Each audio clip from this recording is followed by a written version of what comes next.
Billionaire spots the nanny who once saved his life eating from the trash. What he does next will shock you. Rain hits the ground fast. Victor Hale steps out of his black car, phone to his ear, voice calm, until he sees her.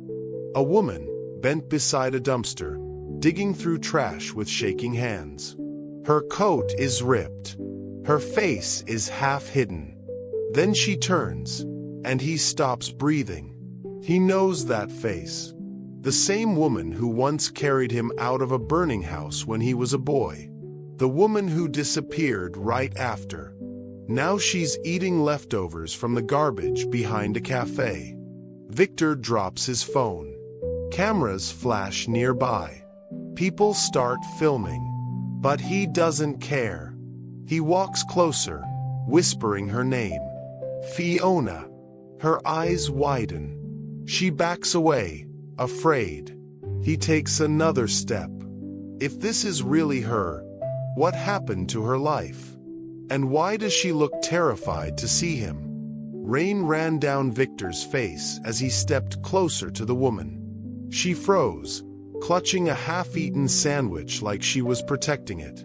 He crouched down, his voice low but shaking. "It's me, Victor. You used to take care of me." The woman didn't answer. She turned her head away, ashamed. But when he whispered, "You ran into the fire for me," her eyes snapped open. For a second, time stopped. The crowd around them gasped as she whispered, "My little Vic?" Her voice cracked, the same soft tone he remembered from childhood. He nodded, tears slipping down his cheek. "It's me. I found you." Someone nearby raised a phone. Others started recording.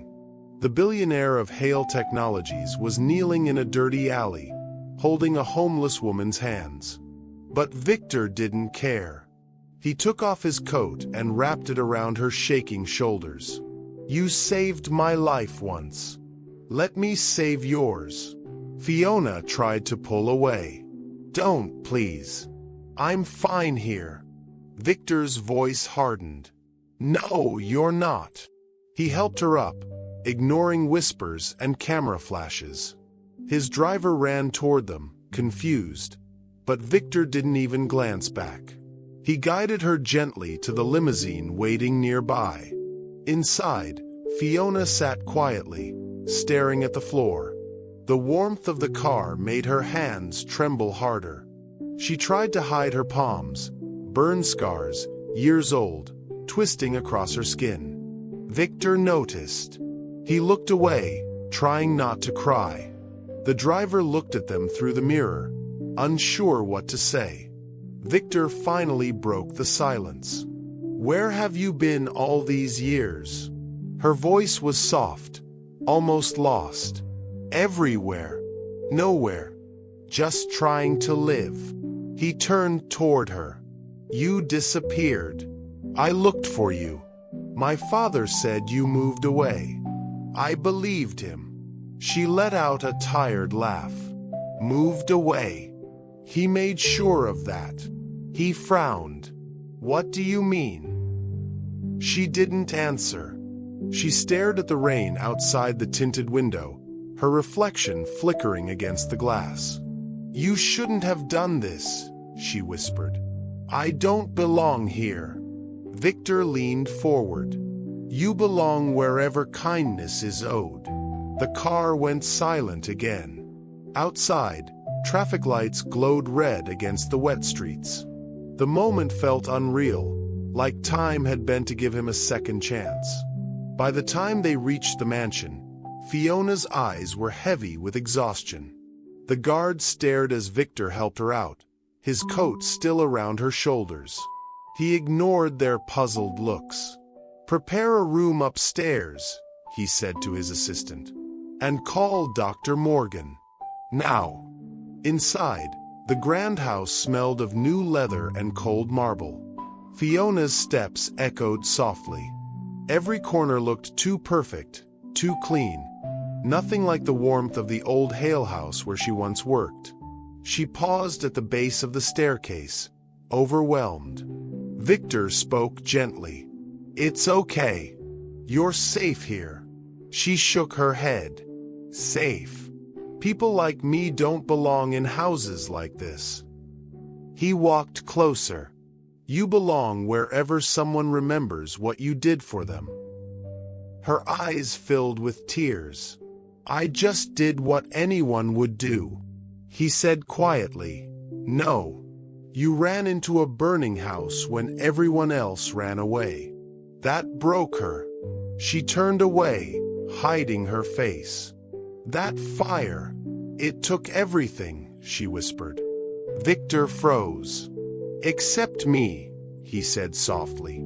She nodded, unable to speak. He led her upstairs, step by step. The room waiting for her was bright, warm, and freshly made. She stood at the doorway, staring at the clean sheets, the gold-framed mirror, the vase of white lilies. "I can't stay here," she said again. "You can," Victor replied. "You will." She looked at him like she wanted to believe him but didn't know how.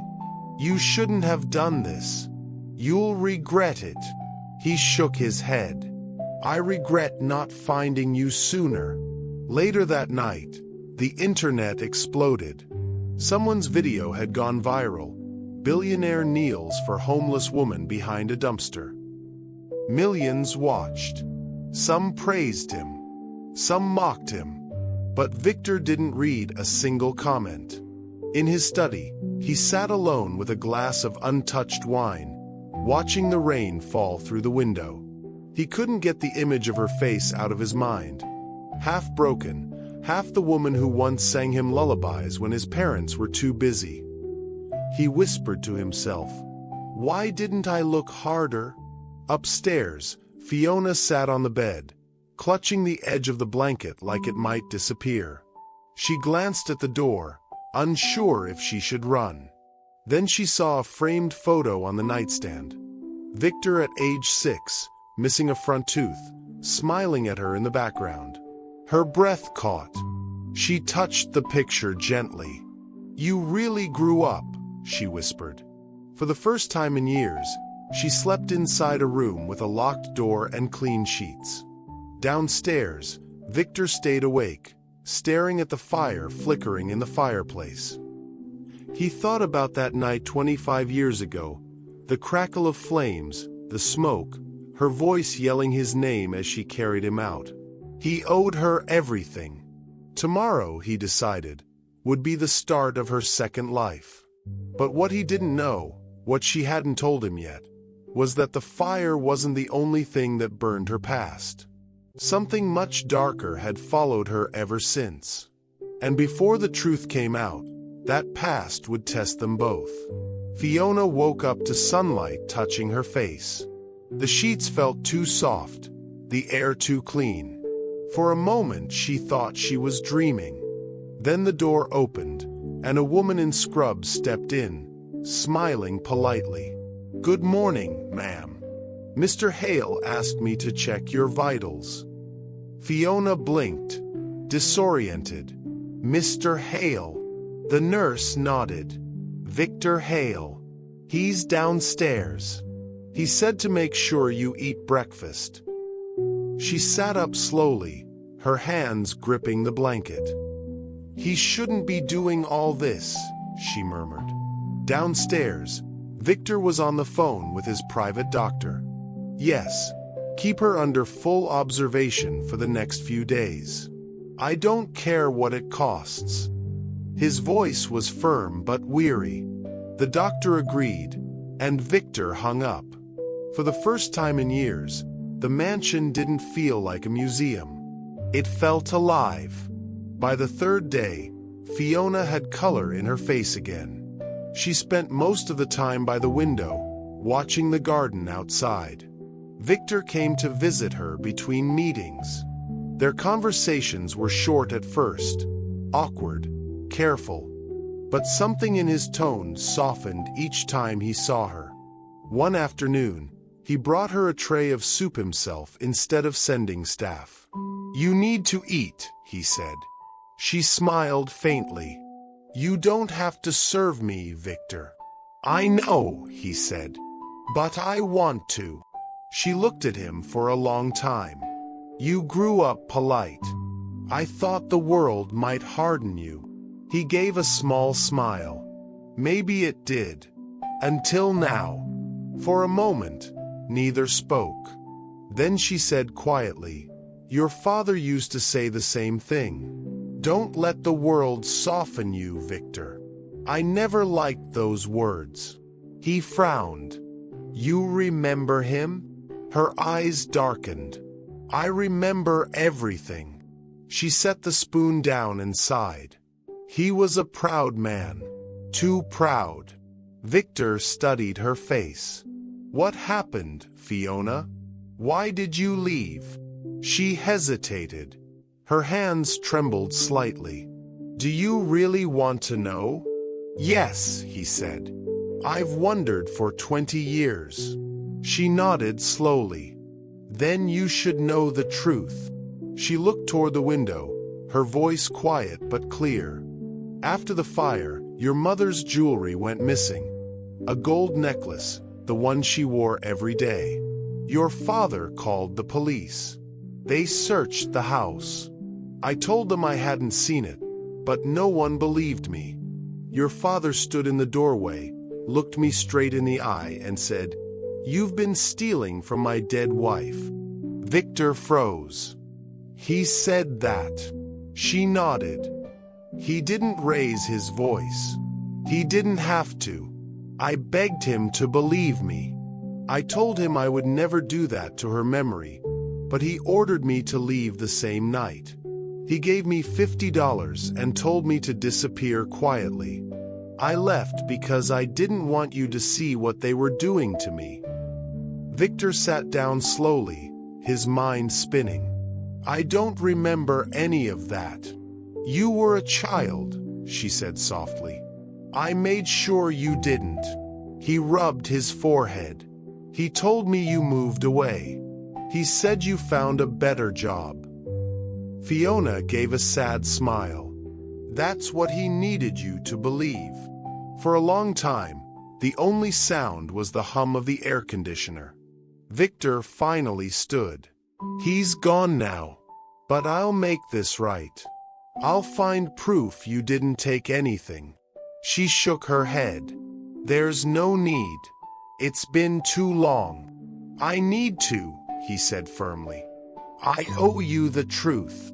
That evening, Victor sat in his late father's study for the first time in years.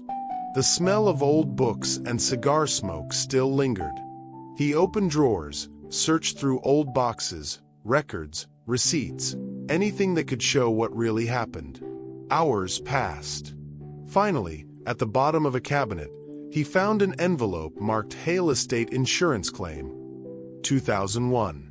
Inside was an inventory list from the fire damage report. The gold necklace had been recovered from debris months after Fiona was fired. He stared at the paper, stunned. His father had known she was innocent. He just never cared to tell anyone. The next morning, Victor walked into Fiona's room holding the document. You didn't steal anything, he said quietly. Fiona frowned. What do you mean? He handed her the paper. They found the jewelry after you left.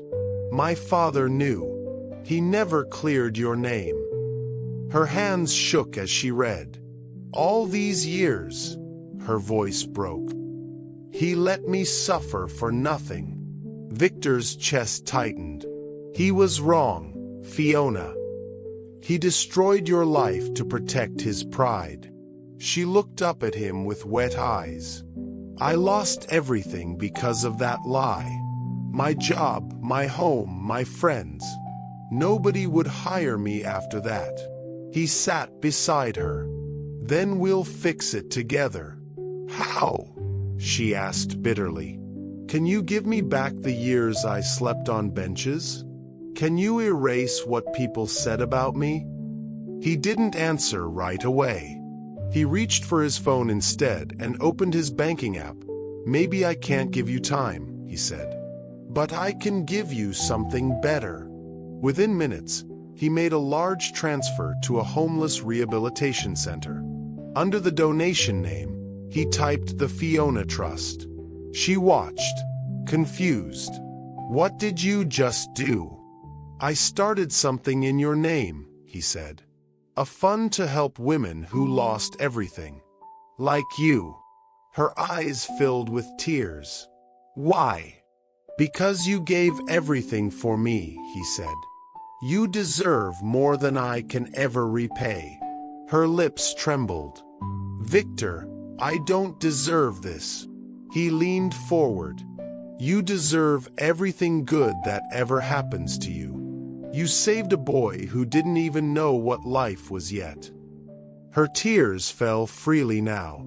She turned away, pressing a hand to her chest. I'm just a tired old woman. He smiled faintly. You're the strongest person I've ever known. That night, Fiona stood alone in the living room, staring at the grand fireplace. The fire crackled softly, glowing against her scarred hands.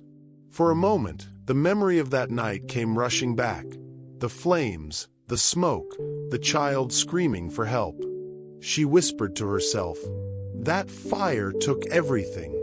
Victor stepped into the room quietly behind her. "Accept me." She turned, startled. He walked closer, his face warm but sad. "You were the reason I lived," he said.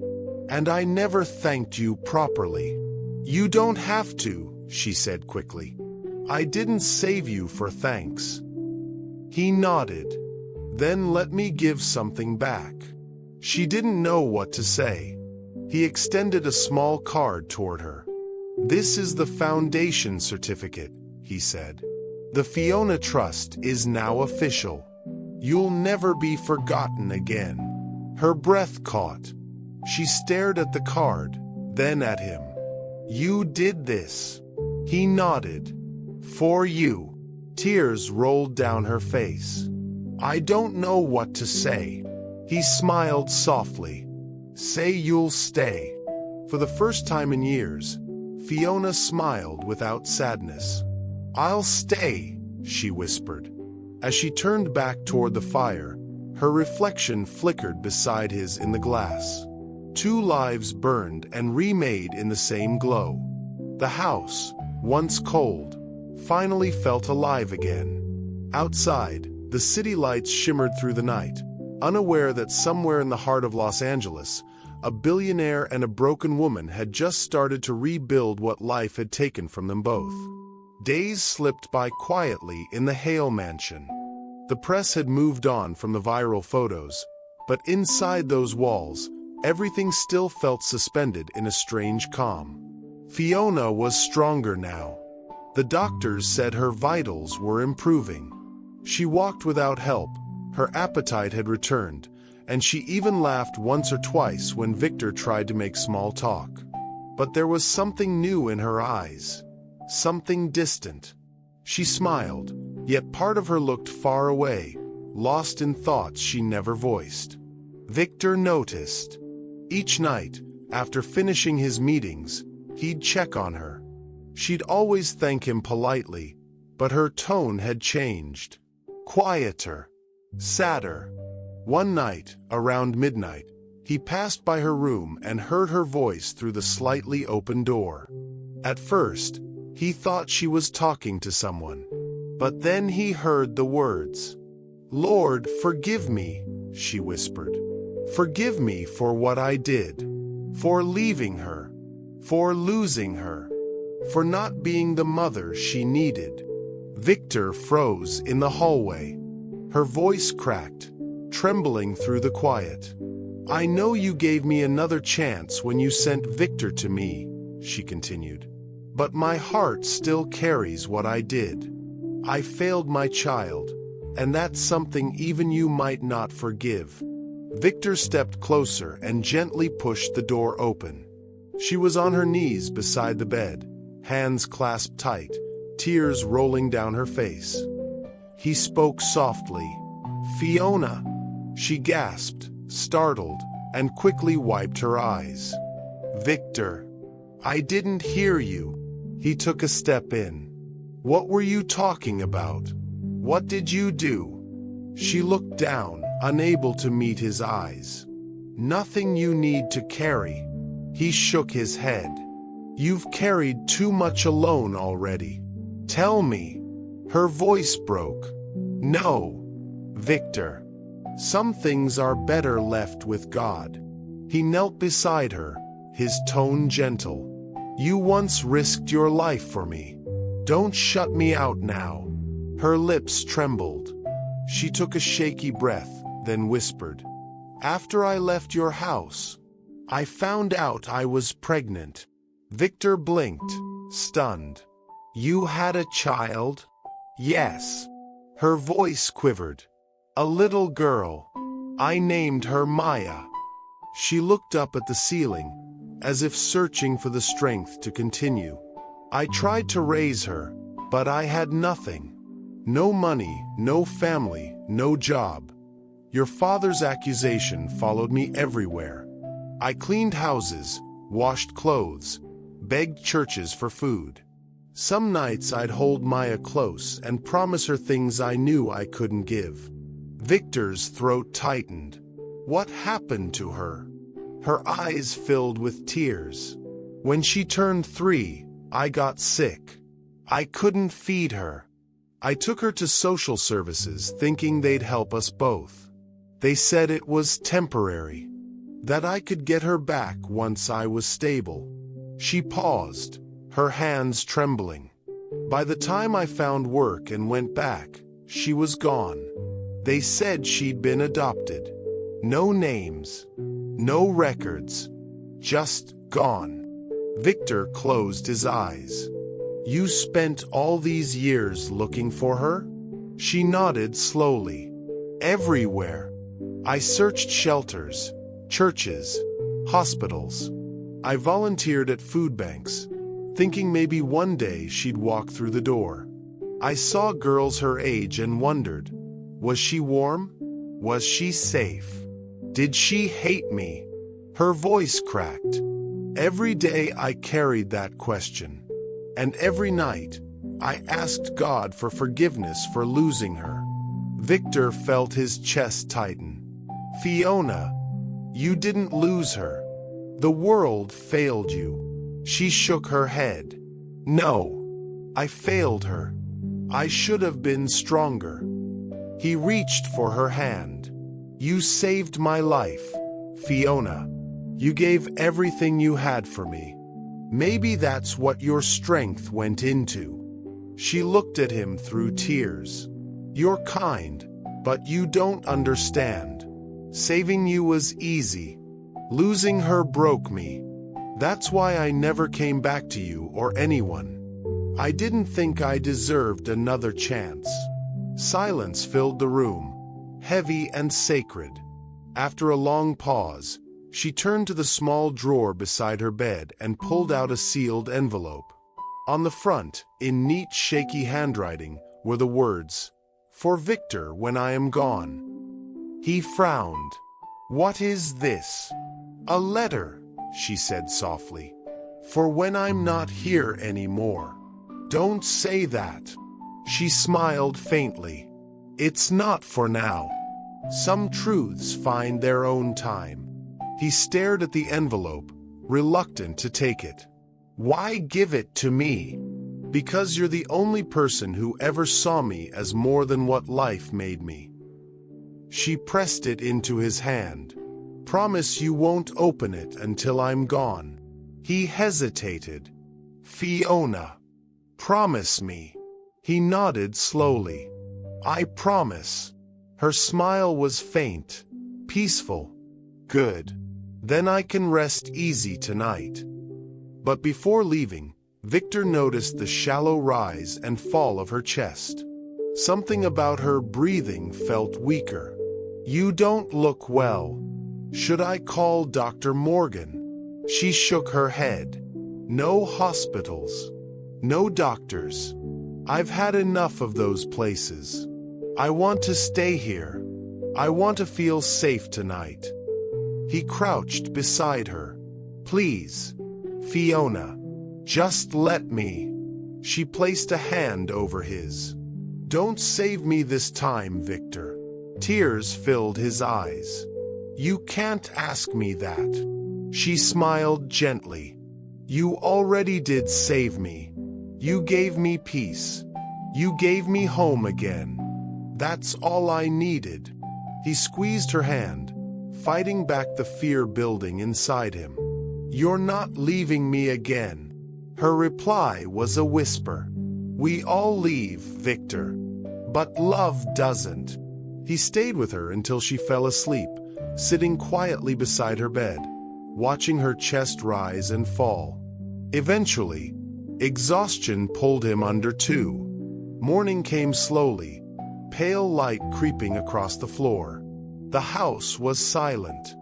Victor stirred awake, his neck stiff. Fiona, he said softly. No answer. He leaned forward. Her Bible was open on her lap. Her fingers rested gently on a passage about mercy. Her face looked calm, almost smiling. Fiona, he said again, louder this time. Still nothing. The air around him felt heavier. He touched her shoulder gently. Cold. His breath caught. No, no, no, no. He fell to his knees beside her, shaking, whispering, Not again. Please. The same feeling as that night long ago washed over him. The helplessness, the smoke, the loss. He buried his face in his hands and wept, the sound echoing through the quiet house. Later, when the doctors confirmed what he already knew, he sat in her room for hours, unable to leave. The sealed letter lay on the nightstand, its edges wet with tears. She had left him one final gift, one final truth he wasn't ready to open. The funeral was small, just a few of Victor's closest staff, the doctor, and the priest who had listened quietly as Victor requested a service with no media, no attention. Only rain attended faithfully that morning, falling soft and steady over the hillside cemetery. A single headstone stood at the end of the row, engraved simply, Madam Fiona Grace, loved beyond words. Victor stood motionless, his coat soaked through, umbrella hanging useless at his side. He couldn't speak. There was nothing left to say. He'd spent his entire adult life chasing success, building companies, changing industries. But at that moment, none of it mattered. She didn't even want saving, he whispered to the rain. She just wanted peace. The priest approached gently. Would you like to say a few words, Mr. Hale? Victor swallowed hard. His voice was low but steady. She was my family, not by blood, but by love. She saved me once when I was a boy, and somehow she's saved me again, even in death. He paused, rain trickling down his face like tears. If there's any kindness left in me, it came from her. He stepped closer, placed a single white rose on the casket, and whispered, Goodbye, Mama Fiona. When the funeral ended, Victor didn't leave right away. He stayed until everyone was gone, standing under the gray sky until the workers gently covered her coffin with soil. Then he turned, walked to his car, and drove home in silence. The mansion felt emptier than it ever had. Her presence, the soft hum of her prayers, the gentle warmth she carried even in pain, was gone. A week passed. Then another. Victor buried himself in work, but nothing stuck. He'd open his laptop, then just stare. The foundation he'd started, the Fiona Trust, had already begun receiving donations, mostly from people moved by the viral photos of that day behind the cafe. But to him, the headlines and applause felt hollow. Late one evening, while reviewing grant proposals, his assistant buzzed in through the intercom. Sir, There's a young woman here asking to see you. She says it's about Madame Fiona. Victor's pulse jumped. What did you say her name was? She said her name is Maya. He froze. Send her in. A few moments later, the door opened. A young woman stepped in, maybe in her mid-20s. She wore a simple denim jacket and held a small pendant in her hand. Her eyes were dark, curious, cautious. "Mr. Hale?" she asked softly. "Yes," Victor said. "You knew Fiona?" Maya nodded. "Yes. I met her a few years ago at a shelter downtown. She helped me when I was at my lowest. I didn't know she had passed away until someone from the charity told me." Her voice cracked. "I came to say thank you. She used to talk about you, a boy from the fire. Said you'd grow up and change lives." Victor's heart pounded. "She talked about me?" "All the time," Maya said. "She'd tell the other women, don't give up on people. Some of them are worth the pain." She smiled faintly. "She said you were her reminder that goodness still existed."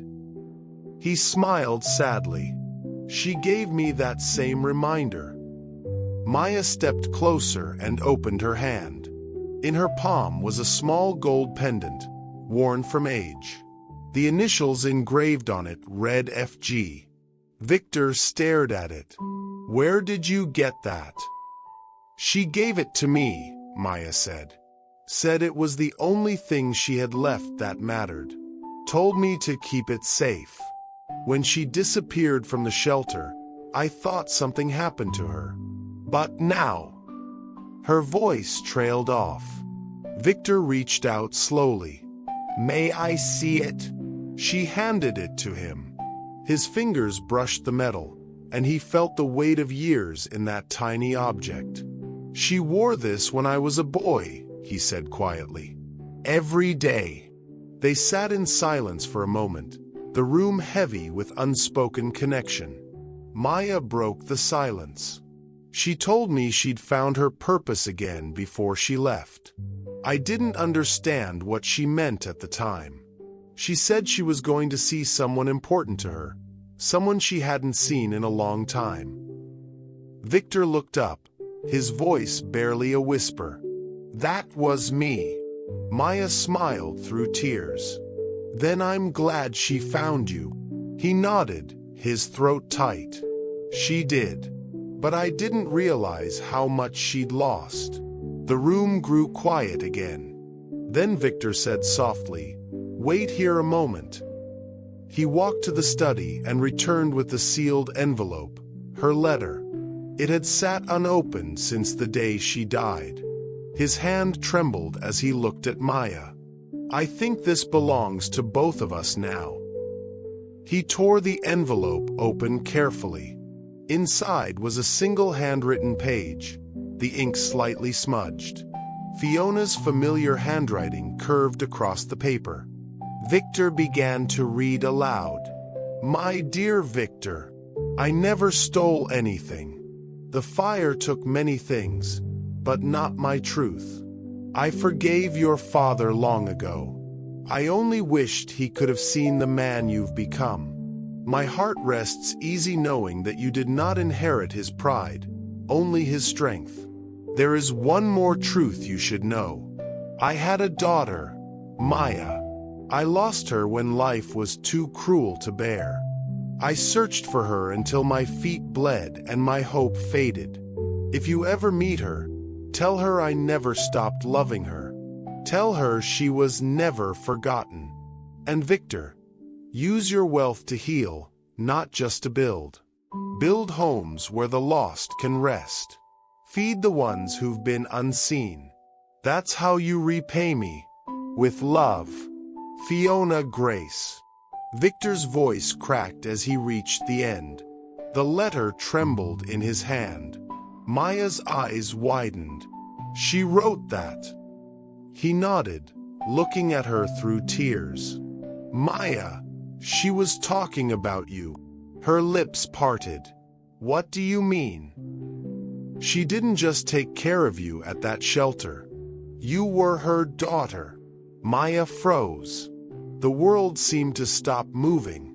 No, she whispered, shaking her head. That can't be. She never said anything like that. She didn't want to burden you, Victor said softly. But it's here in her words. You're the daughter she never stopped searching for. Maya covered her mouth, tears streaming down her face. All this time, she was right there. I thought I'd lost my mother years ago, but she found me again. Victor reached across the table, his voice breaking. She found us both. They sat in silence, both crying quietly. The rain outside began again, tapping softly against the windows. After a while, Maya looked up. She wanted people to have a home. That's what she talked about most, building something that would outlive her. Victor nodded. Then that's what we'll do. Together. Months later, a crowd gathered in a small neighborhood on the outskirts of Los Angeles. A new building stood there, bright, clean, filled with laughter. The sign above the entrance read, "The Fiona Grace Foundation, a home for women and children in need." Victor stood beside Maya as the ribbon was cut. Volunteers clapped, cameras flashed, but his eyes were fixed on the small photo of Fiona displayed on the wall near the entrance. She was smiling, holding baby Victor in her arms, taken decades earlier. As the ceremony ended, Maya turned to him. "You think she knows?" Victor looked toward the sky. The same rain now turned into gentle sunlight. "She knows." He slipped the pendant back into Maya's hand. "This belongs to you now." Maya smiled, holding it close. "Thank you." He shook his head. "Thank her." For a brief moment, a soft breeze swept through the courtyard, lifting the corners of Fiona's framed photo. Victor closed his eyes and whispered, "You found your way home, Mama Fiona."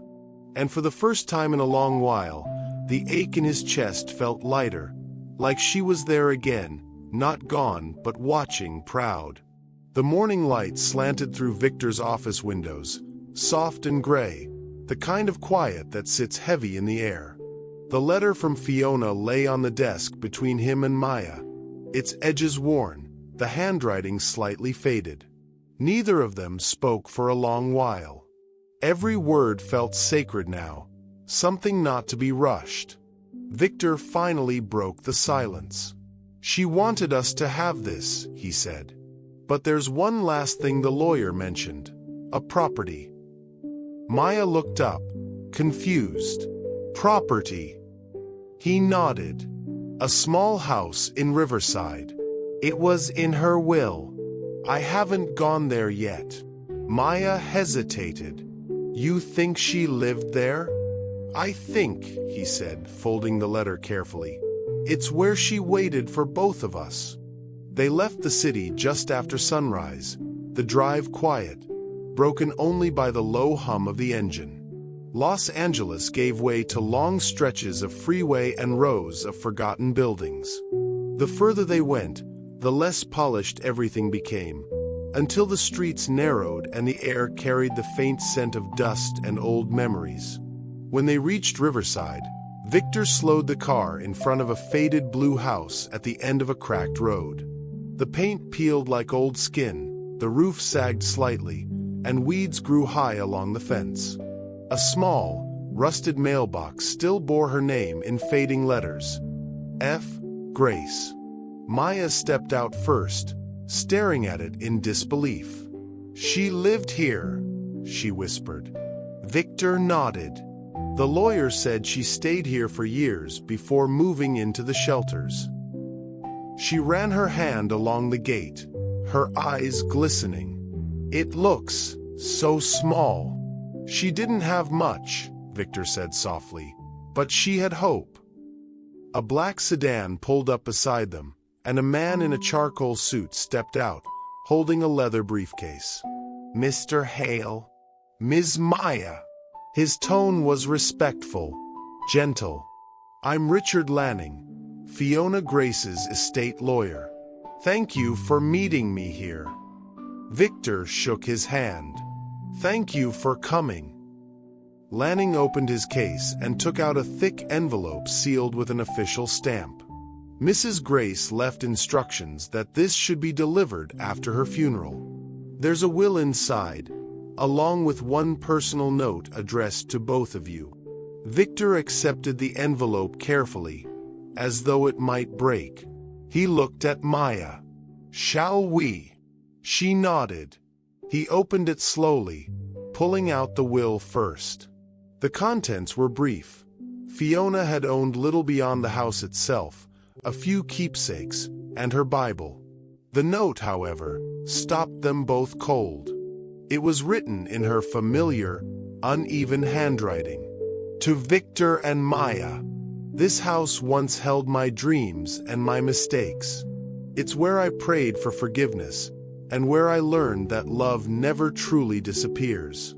I leave this home to both of you, not as a burden, but as a promise.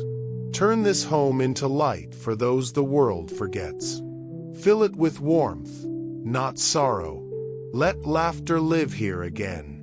Fiona Grace." For a long moment, no one spoke. The air felt heavier somehow, the sound of distant traffic the only thing breaking the silence.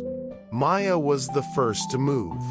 She walked slowly up the cracked steps of the porch, her hand brushing against the splintered wood. The boards creaked softly under her feet. She knelt, tracing the initials carved faintly into one of the steps, FG, as though Fiona had marked her presence there long ago. Her voice trembled. "She found me through you." Victor looked up at her, his chest tight. "She found us both." Maya turned, tears streaking her cheeks. "She knew this would happen, didn't she?" He nodded slowly. "She always did. Even when the rest of the world forgot her, she was still thinking of others." The lawyer stood quietly at a distance, giving them space. Finally, he spoke. "She left one final instruction, to transfer the title to your joint names and designate it as a charitable property if you wish. It seems she meant for this place to be shared." Victor exhaled, a faint smile crossing his face. "Then that's what we'll do." He turned toward Maya. "We'll rebuild it. Not as a house, but as something bigger. Something that can help others the way she helped us." Maya nodded through tears. "A place where no one has to sleep hungry. Where no one is forgotten." They walked inside together. The door creaked open to reveal a single narrow hallway leading to 2 rooms.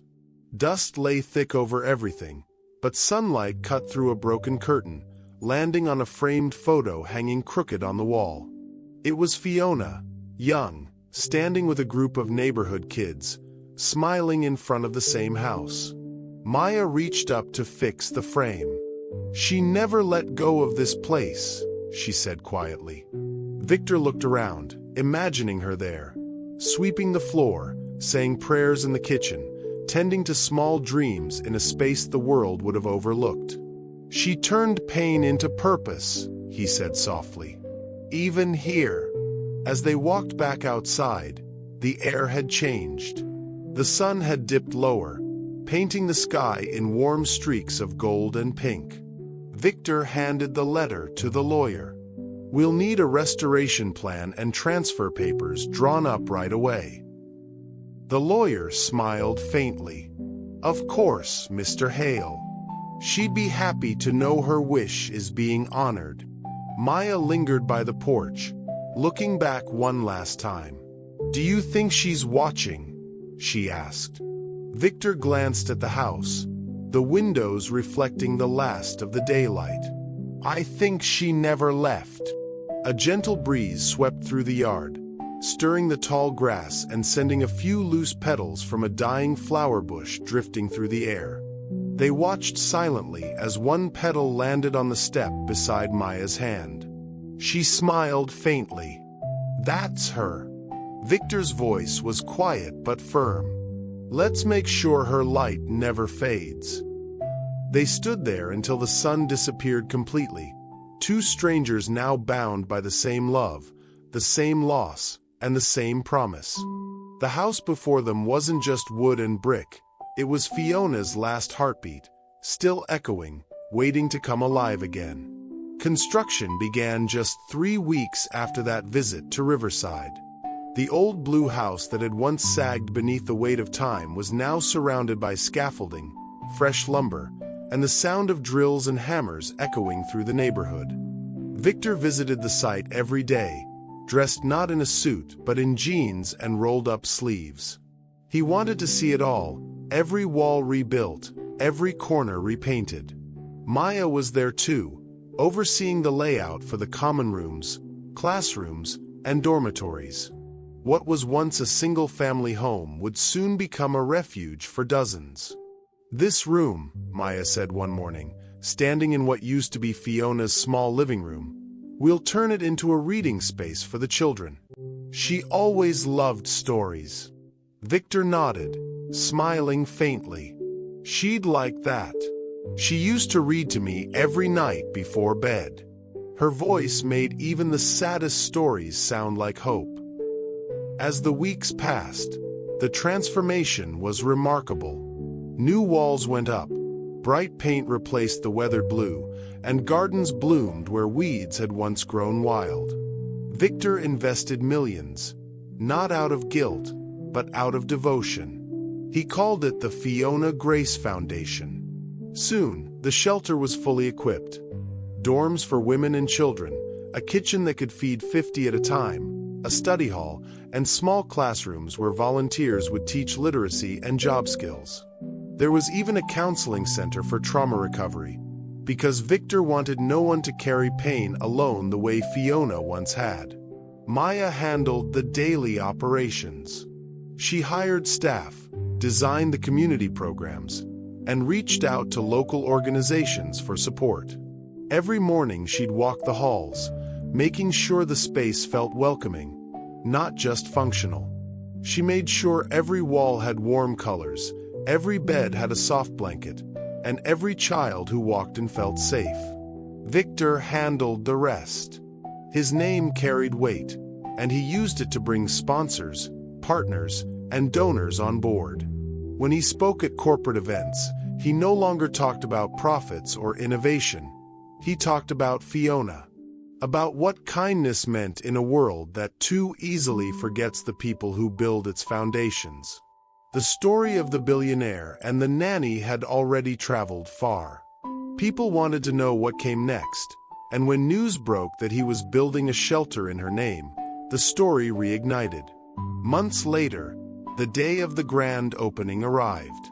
The old neighborhood looked reborn. Balloons lined the fences, banners stretched across the entrance, and the new sign gleamed under the sunlight. The Fiona Grace Foundation, a home for the forgotten. Reporters, community leaders, and locals gathered in front of the newly restored building.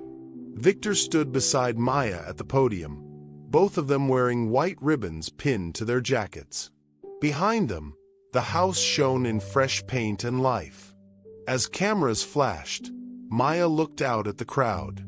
Many of the faces were women from nearby shelters, some carrying babies, some holding small children by the hand. She felt a lump in her throat. This was what Fiona would have wanted. When Victor stepped forward to speak, the crowd fell silent.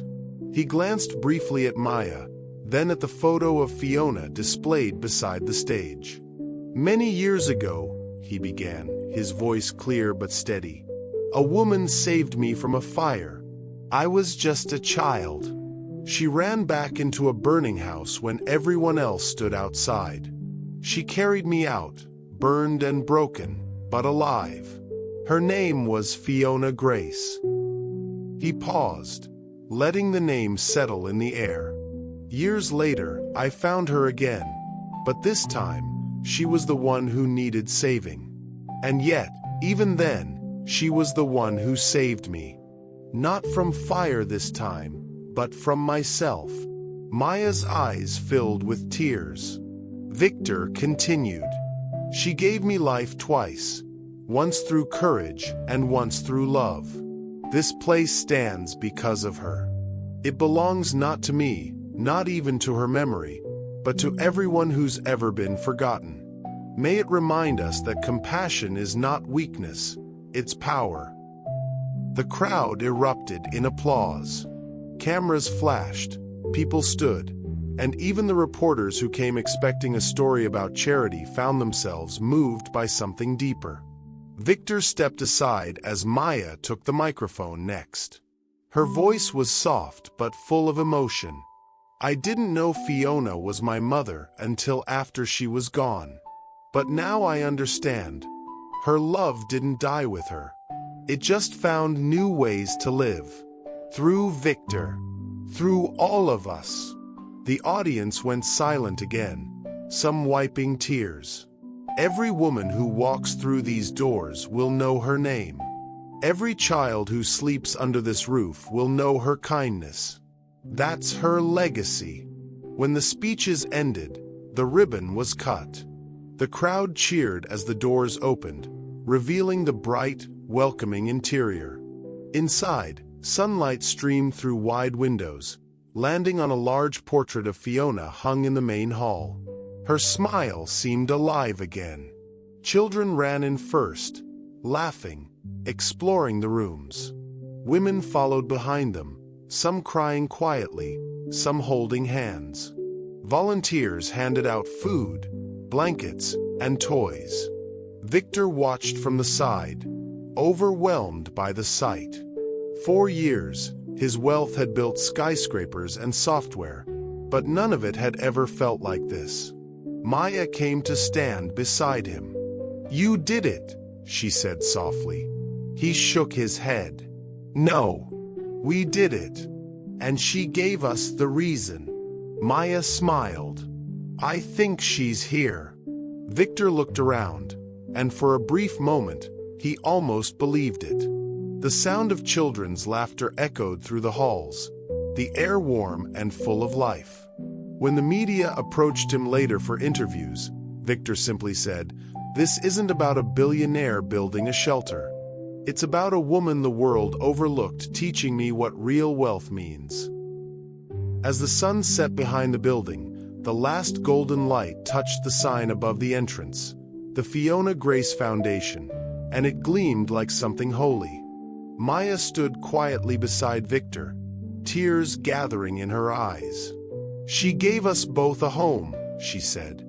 He looked at her, smiling softly. "She gave us all one." The crowd's applause rose again, blending with the laughter of the women and children inside. It wasn't noise, it was life returning. The night after the grand opening carried a calm that felt almost sacred. The guests had left, the volunteers had gone home, and the lights inside the Fiona Grace Foundation glowed softly through the windows. The air was cool, touched by the faint scent of new paint and blooming jasmine from the garden that wrapped around the courtyard. Victor walked slowly across the quiet grounds, hands in his pockets, jacket loosened.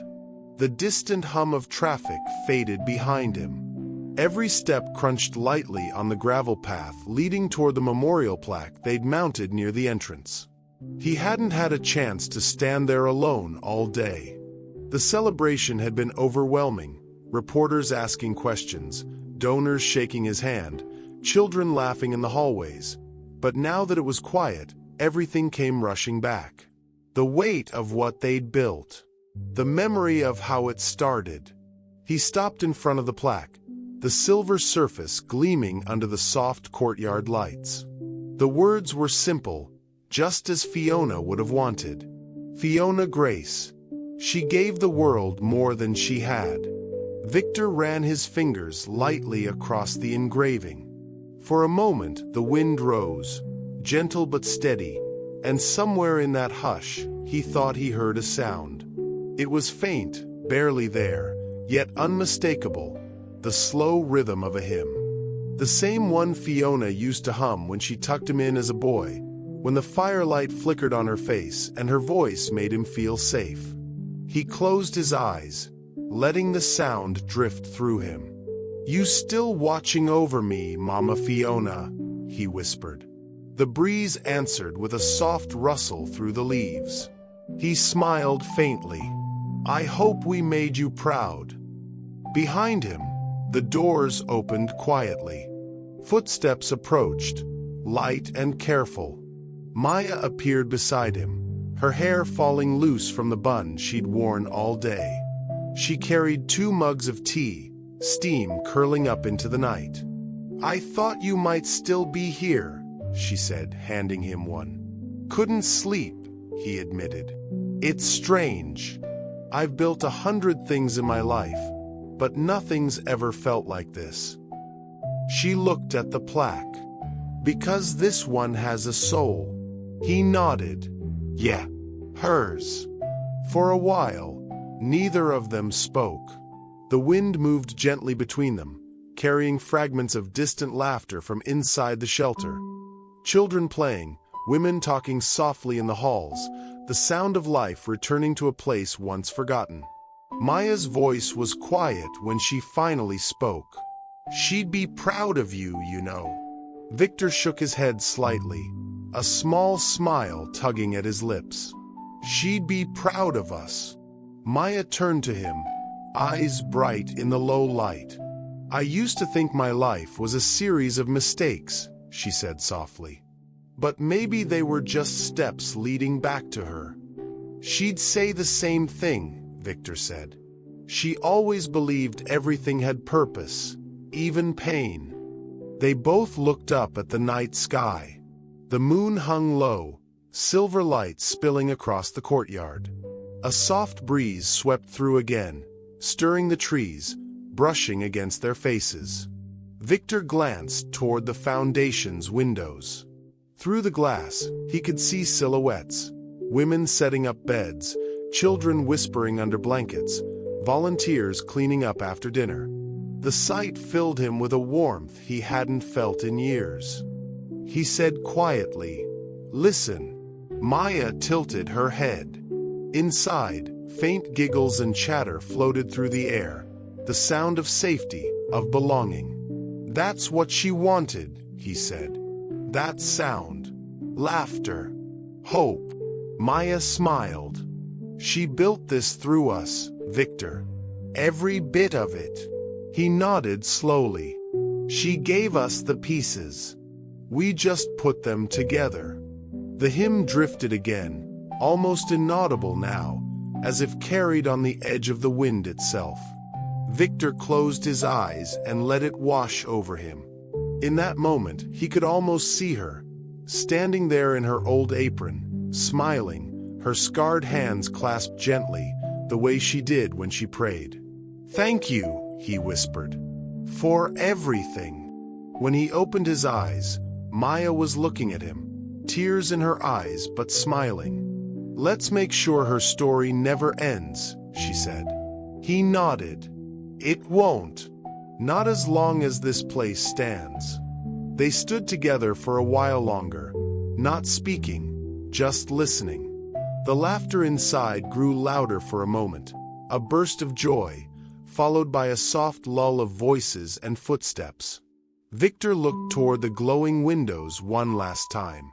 "New lives," he said, "born from her pain." Maya glanced at him. "That's grace, isn't it?" He nodded, his gaze still fixed on the building. "That's Fiona."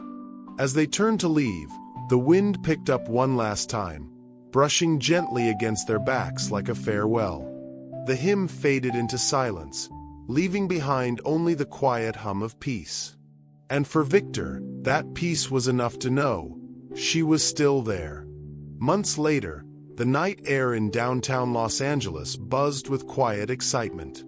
Black cars lined the street outside a tall glass building glowing with soft gold light. Inside, a grand ballroom shimmered, white lilies, silver tablecloths, and elegant banners that read, "The Fiona Grace Foundation. Be kind, always." This wasn't another corporate event or red carpet gathering. The people inside weren't there to celebrate wealth or status. They were there for something far more meaningful. Photos of Fiona lined the hallway, one of her younger, smiling with a group of children, another taken from the viral image of Victor kneeling beside her that unforgettable night. Her story had touched the nation. Tonight, it had brought together donors, politicians, and business leaders who wanted to continue what she started. Maya moved gracefully through the crowd, greeting guests, her calm energy steadying the room. She wore a simple black dress and Fiona's old pendant around her neck. Every time someone mentioned Fiona's name, her fingers brushed against it, an unconscious reminder of the woman who had given her life twice, once by birth and again through purpose.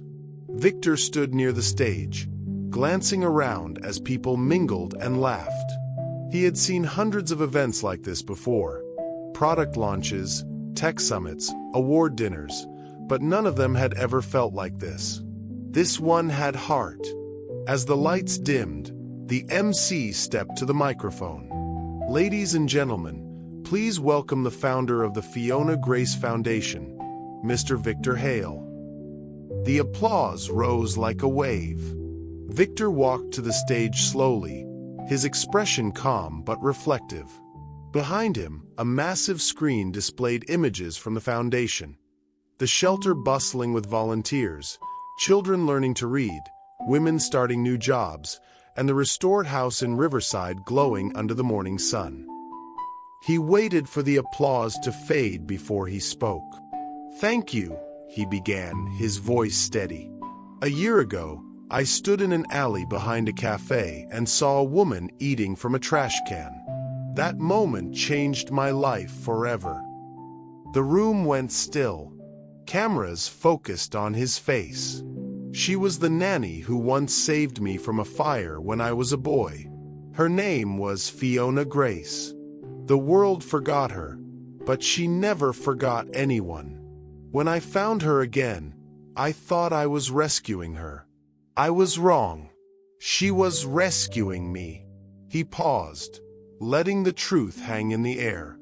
She taught me that love doesn't end when life gets hard. That kindness doesn't need an audience. That true wealth isn't measured by what you own, but by who you lift when they fall. The audience was silent, every eye fixed on him. He gestured toward the screen, where photos of the foundation appeared again. Women smiling, children studying, meals being served. The woman the world ignored is now the reason hundreds will never sleep hungry again. I learned that wealth means nothing if it doesn't heal. The applause came suddenly and thundered through the hall. Some stood to their feet. Others wiped tears quietly. Victor smiled faintly and looked toward Maya, who stood near the front row, her eyes shining. She pressed a hand to her heart and mouthed, "Thank you." He nodded, his voice soft as he added, "This isn't my foundation. It's hers. It's yours. It belongs to everyone who believes the forgotten still matter." The applause grew louder, filling the room with warmth. The camera panned up toward the banner above the stage, bold letters shining in the light. Fiona Grace Foundation. Be kind, always. Maya joined Victor on stage, and together they bowed their heads as the crowd continued to clap. For a brief moment, it felt like Fiona herself was there, standing between them, proud and smiling. The night went on with laughter, pledges, and new partnerships. But for Victor and Maya, none of it was about prestige. It was about a promise kept, a promise written in Fiona's last letter and sealed in their hearts forever. Later, when the gala ended and the crowd began to leave, Victor stood alone by one of Fiona's framed photos. A candle flickered beside it, casting a soft glow over her face. He turned toward the camera crew, recording the Foundation's final tribute video. His tone was calm, steady, but full of emotion. "If you're watching this," he said, "remember, someone you forgot may have once saved your life in ways you'll never know. Don't wait until it's too late to say thank you." He looked back at Fiona's photo, his voice quieter now. "She taught me that kindness is wealth too." The screen faded slowly to black as gentle music played in the background. Call to action. If this story moved you, take a moment to subscribe, drop a comment telling us where you're watching from, and share this video so more people can hear Fiona's story. We'll see you again tomorrow, with another powerful story that will touch your heart. Your support helps us keep bringing you these stories.